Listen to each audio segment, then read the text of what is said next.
I am continuing my reading. What I'm doing in this series is to read through the entire standard works of the Church of Jesus Christ of Latter-day Saints.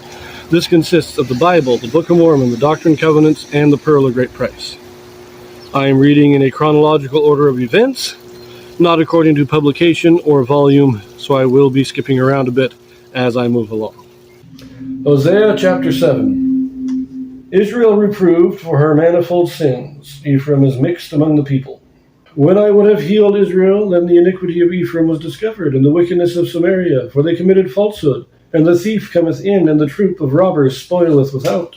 And they consider not in their hearts that I remember all their wickedness. Now their own doings have beset them about. They are before my face. They make the king glad with their wickedness, and the princes with their lies. They are all adulterers, as an oven heated by the baker, who ceaseth from raising after he hath kneaded the dough, until it be leavened. In the day of our king the princes have made him sick with bottles of wine. He stretched out his hand with scorners, for they have made ready their heart like an oven, whiles they lie in wait.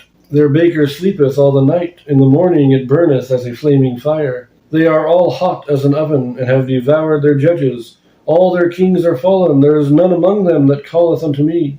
Ephraim, he hath mixed himself among the people. Ephraim is a cake not turned. Strangers have devoured his strength, and he knoweth it not. Yea, gray hairs are here and there upon him, yet he knoweth it not. Yet he knoweth not.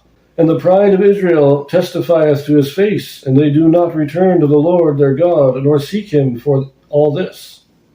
I'm not quite sure I fully understand the metaphors of the oven. I do say Ephraim is a cake not turned. That is, to cook cakes, you put them on a wooden tray and slide them into the oven. And about halfway through the baking time, you'd have to pull them out and turn them over, put them back in. And if you didn't turn them over, they burnt. And they burnt badly. And so this is, and I think that's basically what this all says, that when it says an oven heated by the baker who ceaseth from raising after he has kneaded the dough, meaning he doesn't get up to tend it. He kneaded the dough and leaves the oven on and doesn't tend it. And the same thing later when it talks about they are hot as an oven and have devoured their judges, made ready their heart like an oven while they lie in wait. So this seems to me like they've prepared themselves and then let themselves go, let the corruption come in. They've burnt themselves because they didn't do what was needed to. They've turned to their idolatries. They've let slip the true religion and the true practices, and this has caused their souls to be burnt as in an oven without when they're not. Burnt in an oven when you're not tending it properly. I think this is, let me say, before I continue, this is what happens a lot in the modern day too. That's why the prophets are constantly telling us, you got to say your prayers, you got to read your scriptures, you got to do all these things. If you're not tending to your duties, then you are like an oven that is not being watched, and the food is being burnt and being destroyed, because it's not being destroyed by overexposure to the gospel. Because if you were done properly, it would cook properly. But you don't do it properly. You don't tend to it properly. And that causes a damage to the soul.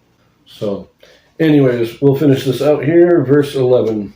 Ephraim also is like a silly dove without heart. They call to Egypt. They go to Assyria. When they shall go, I will spread my net upon them. I will bring them down as the fowls of the heaven. I will chastise them as their congregation hath heard. Woe unto them, for they have fled from me. Destruction unto them, because they have transgressed against me.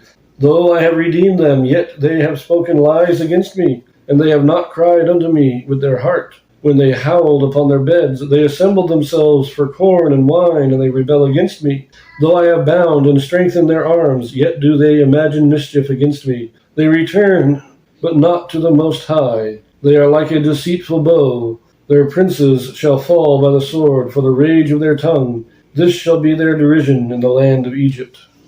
In other words, they turn to Egypt, they turn to pagans for assistance and knowledge. And when they do go back, when they do consider Israel, it's not considering God, it's considering their own pagan ways. And so they're all going to be destroyed. I mean, it's an interesting visual, interesting imagery here. But as I said, the basic idea of this is, because Ephraim, or Israel, the northern kingdom, was not tending to the proper duties, the proper way of religion, they have become corrupted.